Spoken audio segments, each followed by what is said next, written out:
There are two kinds of people in this world. Those who are moved like chess pieces, and those who move them. History has never once rewarded innocence.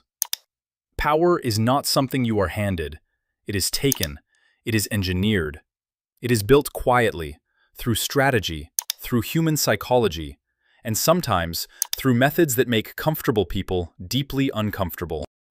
Robert Greene's book, The 48 Laws of Power, is one of the most controversial books ever written. Libraries have debated banning it. Executives have devoured it in secret.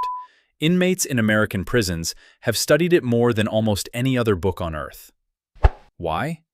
Because it does not preach. It does not moralize. It simply tells you how the world actually operates, underneath the polite surface of things. Today we are going through every single one of the 48 laws. All of them. Not skimmed, not summarized into neat little motivational quotes, but actually decoded, with real historical examples that show you why these laws work. If you stay until the end, you will understand human nature at a level most people never reach in a lifetime. And more importantly, you will never be the pawn again. Let us begin in 17th century France, at the most spectacular party in history. Nicolas Fouquet, the finance minister to King Louis XIV, wanted to impress his king. So he threw a party at his personal chateau. Fireworks, fine food, thousands of guests, the most magnificent event France had ever seen. He genuinely believed this display of wealth and taste would earn him favor. The next morning, Louis XIV had him arrested.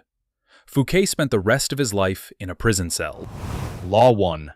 Never outshine the master. The people above you, your boss, your patron, your investor, must always feel superior. Show your talent, absolutely. But the moment they begin to feel overshadowed, insecure, or threatened, you become a liability. Make them feel brilliant, and you will be protected. Make them feel small, and you will be removed. This is not pessimism. This is how power structures have worked throughout all of recorded history. The rest of the foundational laws build on this core insight. Law 2 tells you to be cautious about trusting friends too deeply. Friendship is layered with emotion, jealousy, and assumptions.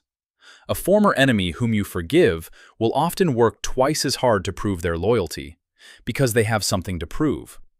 Your closest friend assumes you owe them everything. Law 3 is about concealing your intentions. Otto von Bismarck built modern Germany not through declarations, but through strategic opacity.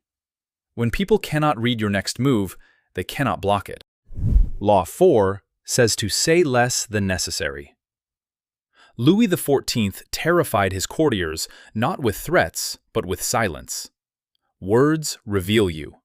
Silence forces others to guess. And guessing makes people anxious. And anxious people make mistakes. Law 5 treats your reputation as your most valuable asset. It can take decades to build, and one careless moment to destroy. Protect it with the same ferocity you would protect your life. Law 6 insists on commanding attention. Thomas Edison understood something Nikola Tesla did not. Genius alone is invisible. The person who captures public imagination wins, even if they are not the most technically gifted in the room. Tesla may have been the better scientist. Edison became a legend. Law 7 is pragmatic and unsentimental. Let others do the work, but ensure the credit is yours. Law 8 says, do not go to people, make people come to you. When you control the location, the terms, and the pace of any interaction, you control the outcome. Law 9 is perhaps the cleanest of the early laws. Win through your actions, not your arguments. Debate exhausts people. Results silence them. For 10 years, the Greek army could not breach the walls of Troy. Then they stopped trying. They built a massive wooden horse, left it on the beach as a gift, and sailed away as if defeated.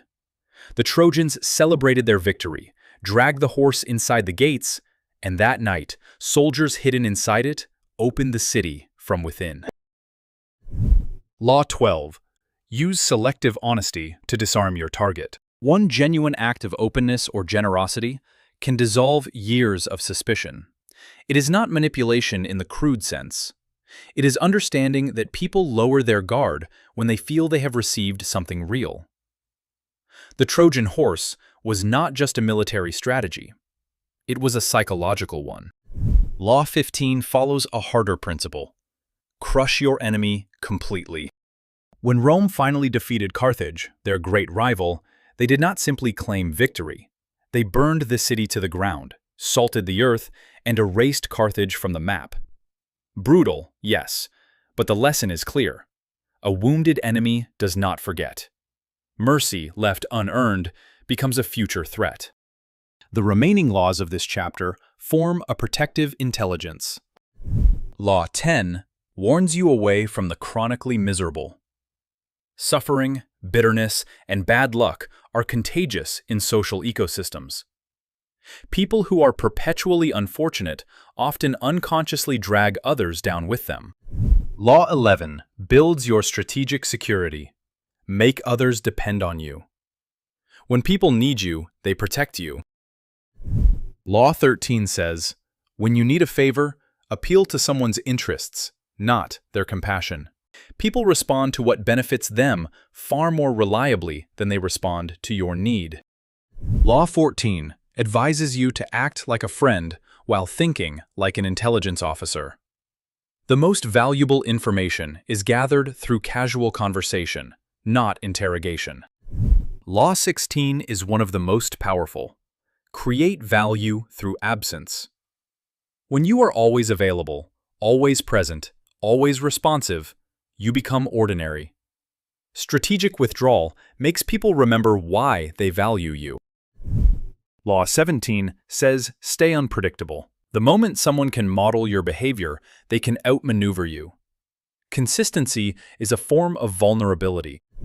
Law 18 cautions against isolation. Building walls around yourself might feel safe, but it cuts you off from information, alliances, and opportunities.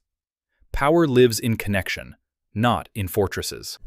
Law 19 is a warning rooted in common sense. Know who you are dealing with before you engage. Stalin's political opponents did not merely lose their careers, they disappeared.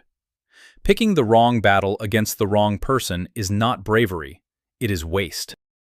Charles Manson never personally committed the murders his followers carried out. He never needed to. He had done something far more powerful. He had replaced the logic in people's heads with a story. He gave them identity. He gave them belongings. He gave them a mission. He made himself the center of their emotional universe. And that is exactly why Law 27 is perhaps the most chilling in the entire book. Play on people's need to believe, and you can create a following that will do almost anything. Human beings are not primarily rational. We are primarily emotional, and we use reason to justify what we already feel. The person who understands this and directs it ethically becomes a leader.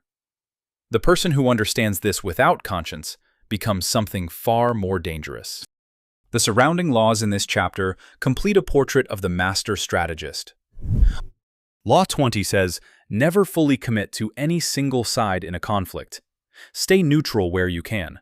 Let others fight, while you position yourself as the indispensable third party. Law 21 is one of the most counterintuitive. Play dumb. When people believe they are the smartest in the room, they relax and reveal themselves. Intelligence, worn visibly, makes people defensive.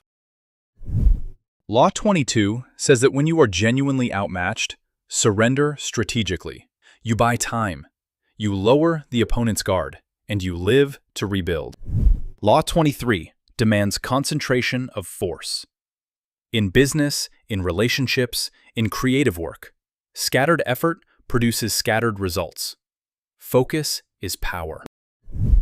Law 24 is about playing the social game with elegance. Flattery, handled clumsily, is obvious and insulting.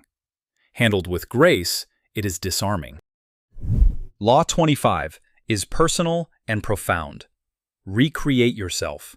Do not let your background, your upbringing, or other people's expectations write your identity. Choose who you are becoming, and build that person deliberately. Law 26 is cold but practical. Keep your hands clean. When difficult or controversial things must be done, ensure someone else is formally responsible. History judges those whose names are on the deed. Law 28 says, enter every venture with boldness. Hesitation signals weakness. People feel confidence before they analyze competence. Law 29 demands that you plan to the very end. Most people plan for their next move. The strategist plans for the final outcome and works backwards. Law 30 is about the aesthetics of achievement. Make success look effortless. When people see you struggle, they see your limitations. When success looks natural, it looks inevitable. When J. Edgar Hoover wanted to dismantle Al Capone's criminal empire, he did not attempt to arrest every gangster in Chicago. He focused entirely on one man. Get Capone, and the entire structure collapses. Law 42. Strike the shepherd, and the sheep will scatter. Every organization, every movement, every gang derives its power from a central node. Remove that node, and what remains is directionless. This is not merely a principle of war.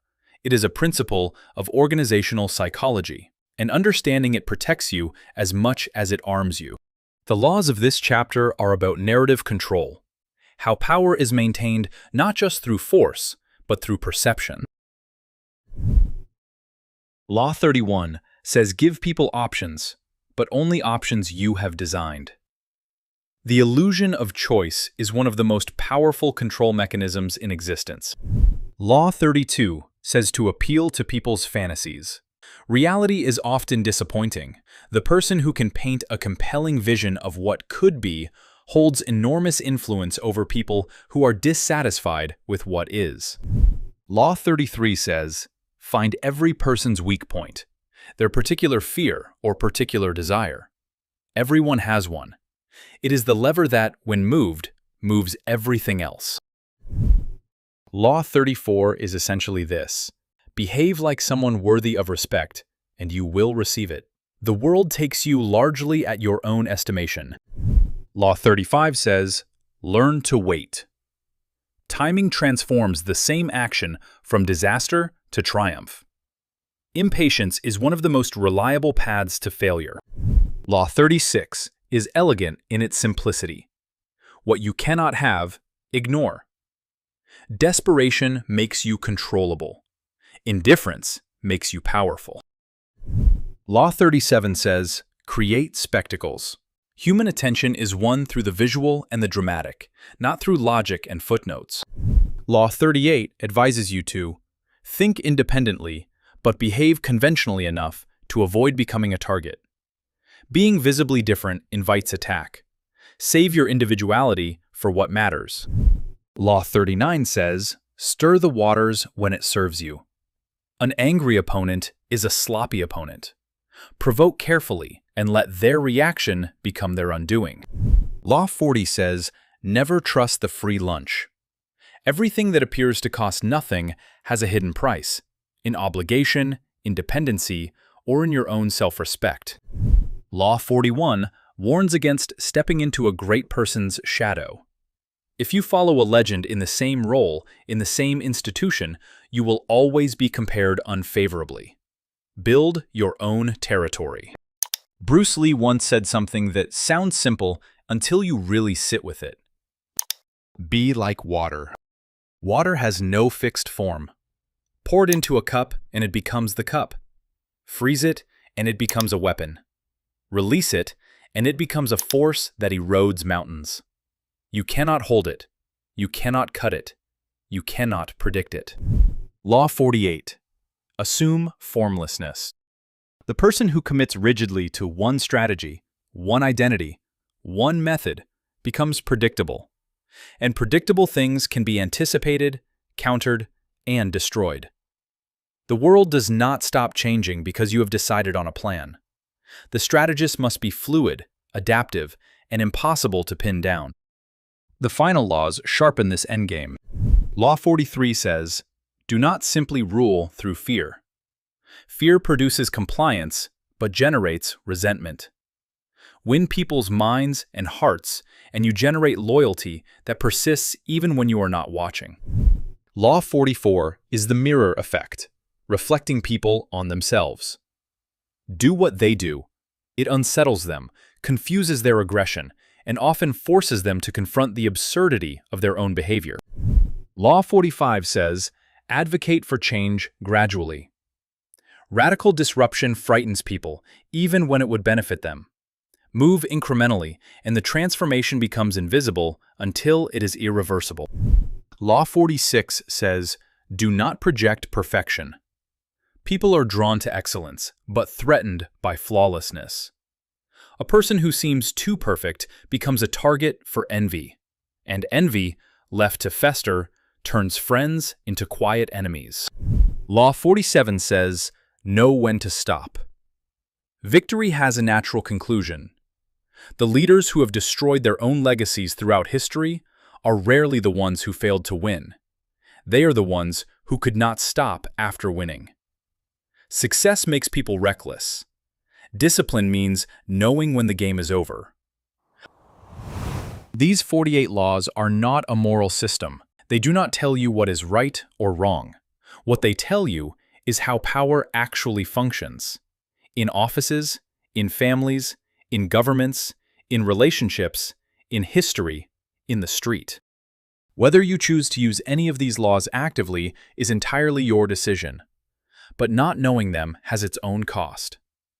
The world is full of people who understand these dynamics perfectly well. If you don't, you are not standing outside the game. You are simply losing it without realizing you were ever a player. So, which of the 48 laws surprised you the most? Which one did you recognize from your own life? Drop it in the comments below. If this gave you something to think about, hit like, subscribe, and turn on notifications so you never miss a psychology masterclass. Power is a game. Now you know how it's played. Stay sharp and master the game.